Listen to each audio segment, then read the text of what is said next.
सगळ्यांना श्री स्वामी समर्थ. स्वागत आहे तुमचं माझ्या एका नवीन छान अशा गावाकडच्या व्हिडिओमध्ये. तर तिसरा गुरुवार होता आज आणि त्याचीही मी पूजा मांडली आहे. मला दुपारी कमेंट्स अशी आली ती जेवणाच्या व्हिडिओला की ताई आजच्या पूजेचा व्हिडिओ नाही दाखवला, पूजा मांडलेली नाही दाखवली. तर हे बघा अशी छान साधी आपली पूजा मी मांडलेली होती. सकाळी व्हिडिओ घ्यायचा विसरून गेले. म्हटलं आज चला गुरुवार आहे, गोड काय तर बनवावंच लागेल. तर म्हटलं त्या दिवशी मी काय केलं होतं, रव्याचं सारण बनवून ठेवलं होतं, त्याच्याच आज पुऱ्या करतोय. आत्याने छान असं पीठ मळून घेतलं होतं आणि आत्या असे छान छोटे छोटे गोळे केले करून त्याच्यात जसं आपण पुरण भरतो तसे हुंडे भरून घेत आहेत आणि मग मला छान असे लाटून देतील. त्या दोघांची तिकडे मस्ती चालू आहे.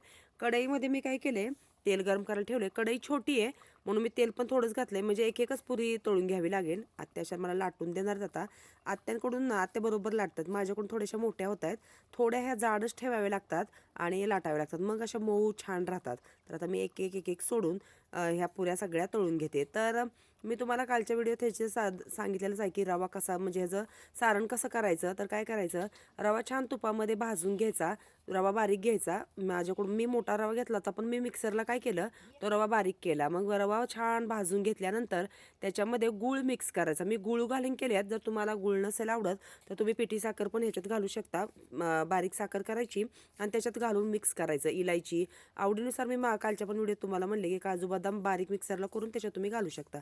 आणि जाडसर थोड्याशा लाटल्यामुळे पुऱ्या केवढ्या सुंदर फुगतायत बघा. आणि तेल फक्त चांगलं नितळायचं. कसं असतं, थोडंसं जाड असल्यामुळे तेल थोडंसं जास्त राहतं. एक एक एक करून मी अशा सगळ्या पुऱ्या तळून घेतलेल्या आहेत, कारण आमच्या गणेशला ना ह्या पुऱ्या खूप आवडल्यात.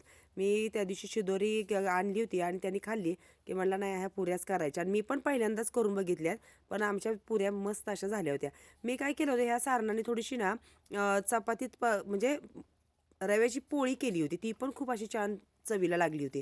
तर मग काय करायचं, छान मिक्स करून, फक्त लगेच मिक्स केलं नाही करायचं. एक दिवस म्हणजे रात्री तुम्ही मिक्स करून ठेवायचा रवा आणि सकाळी करायचं. मग कसा वाटला रव्याच्या पुऱ्याचा व्हिडिओ नक्की सांगा.